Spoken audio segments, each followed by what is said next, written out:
À l'aube d'une période où on reproche à toute la droite mollassonne de ne pas faire d'enfants, c'est à mon tour de mouiller le maillot et de montrer l'exemple. Les burpees, le shadowboxing et peser ses haricots verts, c'est super, assurer sa descendance, c'est mieux. Je vais être papa dans 2 mois et comme à chaque étape de ma vie où il se passe quelque chose, fallait que je vous en parle. Évidemment, j'ai encore une fois l'impression que je vais pouvoir tout improviser parce que j'écoute rien de ce qu'on me dit et surtout parce que j'en ai rien à foutre.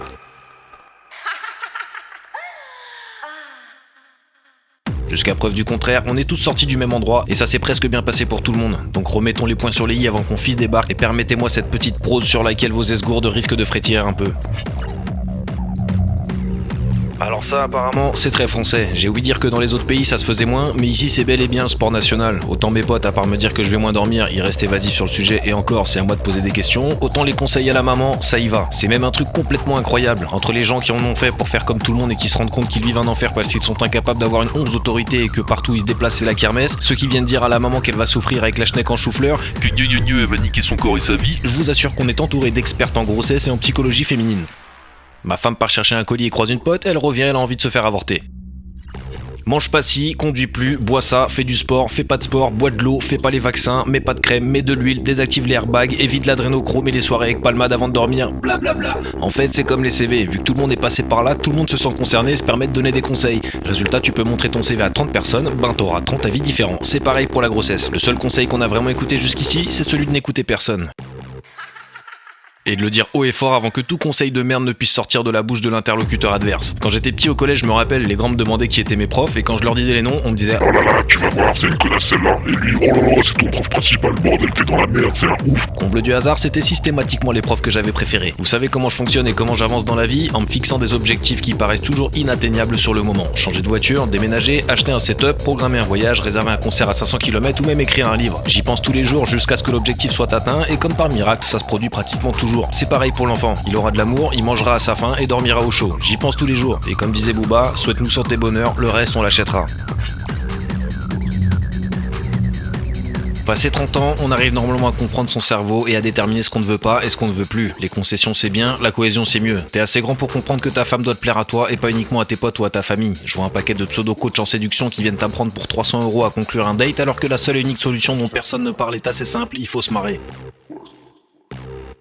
Si tu vois que tes punchlines ne sont pas comprises, quelle bite que dalle à ce que tu racontes et que tu cherches tes mots dès qu'il manque un fond sonore, casse-toi. Des paires de fesses, il y en a sur tout le globe, des cerveaux alignés sur la même fréquence, il y en a beaucoup moins. T'es un homme maintenant, et tu négocies tes relations comme tes entretiens d'embauche. Tu dis ce que tu penses, tu sais dire non, et tu sais où tu veux aller. Vois les signes avant que ce soit trop tard. Oublions les self-figures qui ont plus de 20 publis sur Insta et qui passent leur temps à se montrer en story, ça pue la merde. Crois pas qu'une fois enceinte ça va changer, ce sera même pire. Oublions les femmes et les hommes incapables de se remettre en question, qui ont toujours raison et qui ne jurent que par l'intermédiaire d'une doctrine. Choisissons la simplicité, l'écoute, le confort et la douceur. Retour aux sources, aux petits plats quand tu rentres tard le soir et aux bisous sur le front quand t'es malade. Plus rien à foutre des critères de sélection de prépubère que tu t'es imposé tout seul. Si ça se trouve, la femme de ta vie elle fumera des roulés, portera des sarouels et suivra cette gogole de poupette Kenza sur Snap. T'en sais rien mon pote. Faut former une équipe maintenant, une vraie, avec quelqu'un qui te comprend et que tu comprends. Vous allez faire une image commune et y a que toi pour la lisser. Si vous me suivez depuis assez longtemps, vous n'êtes pas sans savoir que j'ai longtemps écarté la possibilité d'être papa, raison pour laquelle je respecte le choix et la volonté de chacun sur cette question. En fait, personne n'a son mot à dire. Je m'adresse ici à ceux qui se poseraient la question, qui seraient en train d'hésiter et d'attendre le bon moment. Continuez de réfléchir. Perso, j'ai attendu 33 ans pour me décider, quand mon père en avait 22 pour son premier. Le plus important, c'est d'être sûr de ne pas aller chercher des clopes et de ne jamais revenir 2 semaines après la naissance. Autrement dit, de ne pas faire ça avec une tarée, une hystérique, une nympho, une profonde gauchiste ou même une droitardée qui écoute des podcasts de développement personnel. Si t'es pas complètement con et que ta meuf travaille, avec toutes les aides qu'on a en France et le nombre de cassos qui élèvent des mioches dans des conditions désastreuses, tu ne devrais pas avoir de mal à t'en sortir et à lui apporter un bel avenir. 2023, ouais, c'est la merde, c'est vrai, j'entends beaucoup de gens dire que c'est égoïste de faire un enfant dans de telles conditions. C'est juste bien dommage que leurs parents n'aient pas pensé comme eux. L'entre-deux-guerres, c'était mieux, l'après-guerre, le début du sida et du LSD, c'était comment? Le lendemain du 11 septembre, ça vous inspirait? Et le calendrier Maya à la fin du monde, y a quelqu'un qui est mort en fait? Les médias maintiennent dans la peur depuis toujours que vous allumiez la télé ou pas. On critique le grand remplacement, mais y a personne dans le paysage pour donner envie aux nôtres de se reproduire. Y a pas de bon ou mauvais moment temporel pour donner la vie, et que tu te sentes prêt à 20 ou à 40 ans, quelle importance? Une âme va prendre vie grâce à toi et elle n'attend que ton amour. Tout ce qui gravite autour, ce sera même pas dans le générique de fin.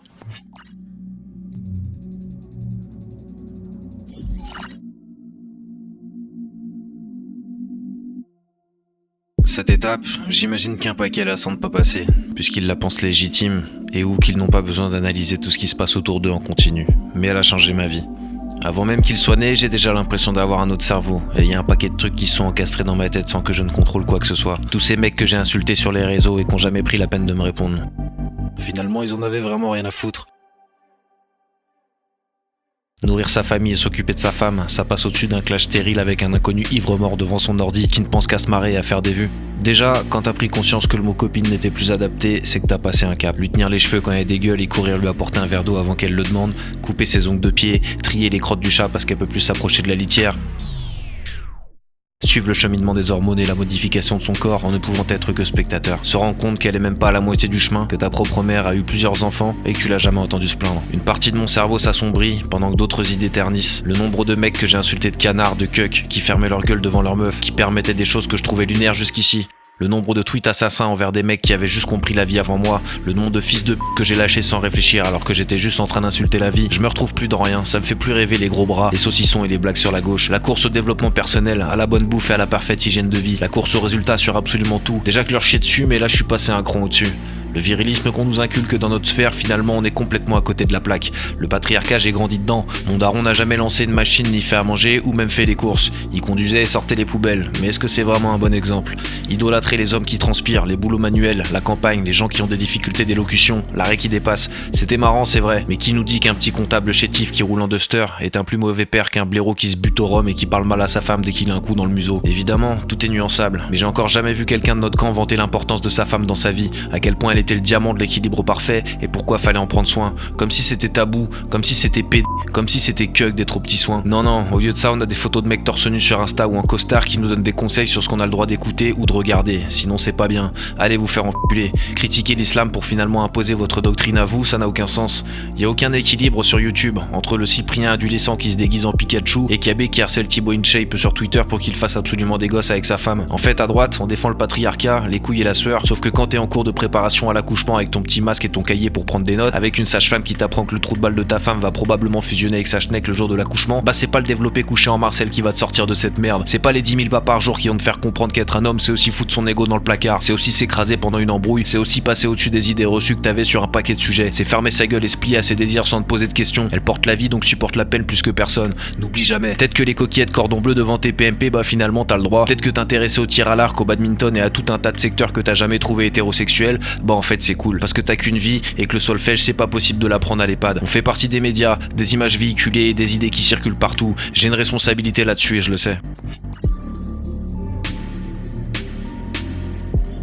Est-ce que le sport physique, l'hygiène de vie mentale et culinaire n'est finalement pas le meilleur remède à tous les aléas de la vie pour le commun des mortels? Est-ce normal de cogiter alors que mon fils n'est pas encore né, de ne se retrouver dans aucune mouvance politique actuelle et de trouver abruti un paquet de discours dans les deux camps? Pourquoi j'ai ce besoin de constater ces évolutions mentales et de vous en parler alors que je ne changerai jamais rien?